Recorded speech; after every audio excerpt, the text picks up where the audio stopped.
Aš esu Inga, šiuo metu dirbu administratorę apskaitininkę įmonėje. Šiaip anksčiau pati dirbau dar net ir kredito unijoje, bet su investavimu neturėjau nieko bendro ir žinių visiškai neturėjau. Vienas iš tokių spyrių, kodėl sugalvojau vis dėlto ateiti mokymus, tai aš labai viską vertinu per savo prizmę, kaip aš jaučiu žmogų. Ir mane užkabino Laura, nes aš mačiau tą tokį nuoširdų nenorą kažką parduoti, bet tikrai nuoširdų norą padėti moterim, kad jos būtų savarankiškesnės, kad būtų užtikrintos ir labai tokį nuoširdų norą, moterų būtent bendruomeniai būti naudinga, o ne kad savo kažkokios naudos. Ir tas jautėsi visą laiką ir mokymuose. Tikrai Laura davė daugiau negu kad privalėjo duoti arba galėjo duoti, atsakėte visus klausimus ir turbūt daugiau negu kad priklausė net pagal kursą kai kuriuose vietose. Atėjau su visiškai nuliu žinių apie investavimą. Moksluose supratau, kad turėjau nemažai nuostatų ne visai teisingų arba įsivaizdavimų ne visai teisingų. Tai tas buvo labai įdomu, kad iš tikrųjų tai iš nežinojimo kartais visai net neteisingus sprendimus priiminėjom tiesiog dėl to, kad nežinom. O pasidomėt gal yra tiek daug informacijos, labai sudėtinga ir net nesupranti, nuo ko pradės. Net negaliu pasakyti, kad labai lengva, nes kai pamačiau pirmi mokymai, kai buvo, tai neprisijungiau, neišdrįsau, stabdė turbūt tai, kad net nieko nesupranti ir atrodo, Dieve, aš nieko nesuprasiu ir būsiu ta, kuri klausys ir nei vieno žodžio nesupras. Bet jau antrą kartą, kadangi jau apie tai pradėjau sekti jūs, Laura, pradėjau žiūrėti įvairius video ir galvoju, reik daryt, reik savim pasirūpinti, nes nieks kitas nepasirūpins. Ir jau tada tas antras, kai išėjo mokymai, tada greit.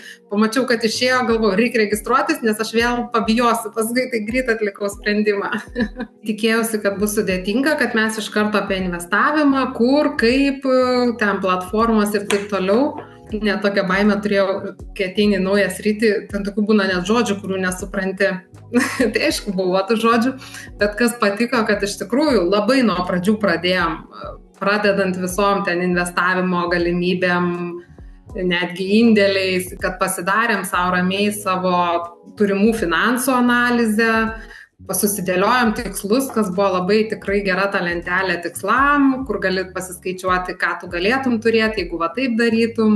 Labai faina, kad privertė permastyti, kad galima atsisakyti kai kurių nereikalingų išlaidų, kad tikslą gali turėti kitokį, negu pavyzdžiui ten nusipirkti kažką.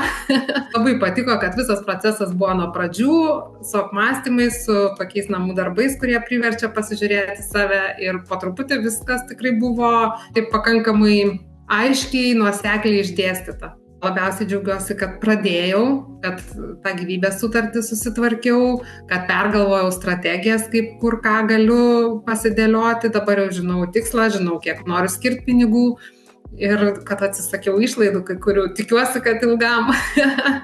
Dar džiaugiuosi, tarp kitko, kad prisijungiau knygų klubą ir labai faina knyga skaita motyvaciją, tokia motyvuojančia.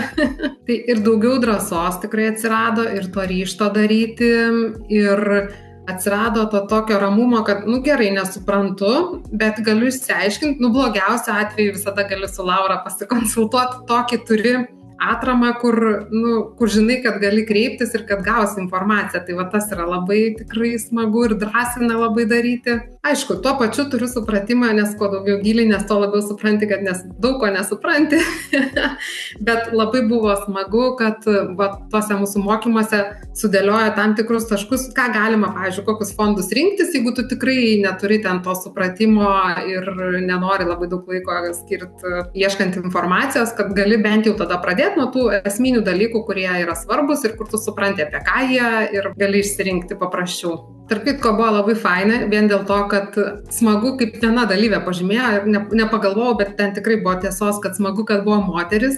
Vyrai, jie gal labiau tas rytį išprūsė ir toks tada bijai paklausti, atrodo, nes gal tavo klausimas ten bus kažkoks kvailas arba nesusipratėliškas, tai ten labai buvo gera atmosfera tarp dalyvių, tikrai galėjai klausti. Faina buvo, kad mūsų buvo daug ir tų klausimų buvo visokių, apie kuriuos tu net nepagalvoji, o kitos jau ten kažką padarė, paklausė, tu jau atsimeni, kad čia toj vietoj buvo šnekėta apie tai ir kad gali būti taip ir panašiai. Pasidalinogi kai kurios ir kur investuoja ir kokius žingsnius yra padarę, tai tikrai faina, labai patiko grupiai. Palinkėčiau išdrįsti, blogiau tikrai nebus, o geriau tai beveik garantuoju, kad bus, nes mumis tai nieks nepasirūpins, tik mes pačios pirmiausia. Ir turim jausti saugios, ramios dėl savo ateities ir tai yra pirmas žingsnis į tai.